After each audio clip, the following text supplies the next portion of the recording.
Horn of Africa region expecting what has been termed as the El Nino phenomenon. Kenyans have been warned to be more careful between November and December, especially during that time when the amount of rainfall experienced will be higher, and those ones living in lowland areas have been told to prepare for floods. Willie Lusige, KTN News, Nairobi. Right, that is Willie Lusige there.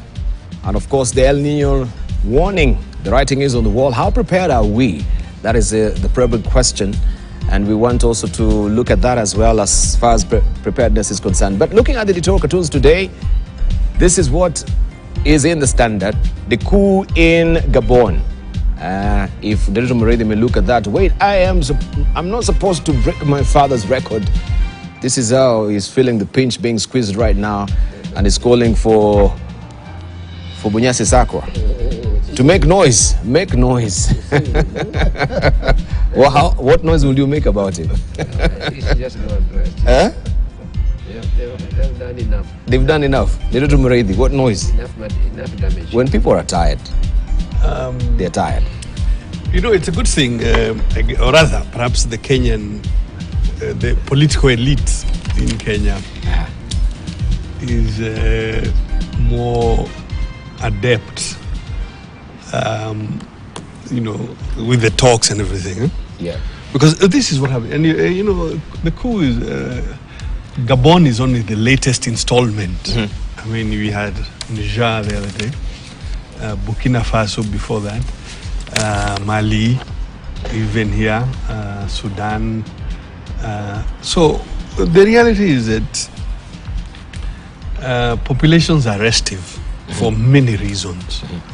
I think the primary driver across the world is cost of living. Mm-hmm. And those political elites that remain intransigent and oblivious of what the suffering that the peoples in their countries or their respective countries are going through, then that is their fate. I agree with Bunyasi Sakwa. Mm-hmm. I think that particular regime, it is beyond the writing on the wall. I think hiyo imeisha hivyo. Imeisha hivyo. All right. Let's hear from Patrick Obath. It's the coup that is happening, especially with the French, actually the French. Can we say the belt zone, the Francophone countries? I think if you look at their historical, their sort of the way they were linked to France, they were not colonies like we were. They were actually provinces of France, and continued to be. And the relationship has always been that there's still a lot of influence that France has on those countries. And so the evolution of the freedom to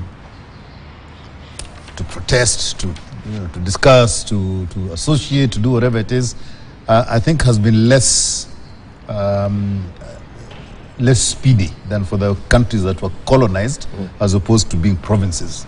We had a lot more freedom to evolve. And so you find that there is a commonality in the way things are happening in the Francophone countries, I think based on their colonial connections in the past. And when you look at the other countries which are Anglophone, I think there were colonies that had freedoms, the governors had freedom to run the countries and everything else. So the culture in the country has evolved differently. So I think that this is not necessarily a thing about those, the fact that those countries are African, but I think it's linked also to the culture that was brought in by their links to their colonial masters in the past. And this will continue. This is the way things work. For us, in our countries, you find, people go to protest. Most of your Anglophone countries, you find people protest, they're locked in, whatever it is, and so forth. So there is there's this freedom, limited or otherwise, to protest. But in those countries, when people want to protest, effectively they cannot. And who protests on their behalf? it's the military. And they keep going up to each other saying, no, we are talking for the people, you get out, we'll come in. So this is something that, was bottled up for a long time. And all of a sudden, I think you just seen the relief valve coming out as a result of pressures that are common across the world. Cost of living, really, that has hit a lot of countries, and these countries are reacting that way. And we can see the citizens also, they're in agreement with what is happening with the coups. We've had also in Niger, actually in Mali. Salif Keita, one of our consummate musicians there, also supporting this particular coup that is happening. So it's resonating with the citizens somehow. You always get, okay, the population is really diverse, let's put it generously. And you always get, for anything that comes up, you always get a section that likes it or doesn't like it and so on. And I think the case of Gabon, the regime having been in power for over 50 years between Dan and Son is probably too much, and they don't have a terribly good reputation on the issues of transparency and financial governance. Having said that, all of the Francophone countries, just add to what Mr. Bath had talked about, had an arrangement at independence in which France would guarantee their currencies, the value of their currencies, by fixing its exchange rate to the French franc. So variations only occurred. In fact, it sort of saved them from variations that would occur whenever the French franc declined, a kind of normal movement time to time. They are sort of fixed over time. But they pay that dearly. There are cash transfers. I think there is one of the countries, I forget which one, which attempted to refuse, and France was hostile. It's only in the last 2 years or so. They have a very colonial arrangement in many ways. That intimacy of provincialism gives an excuse for France to really get into the bedroom in their country.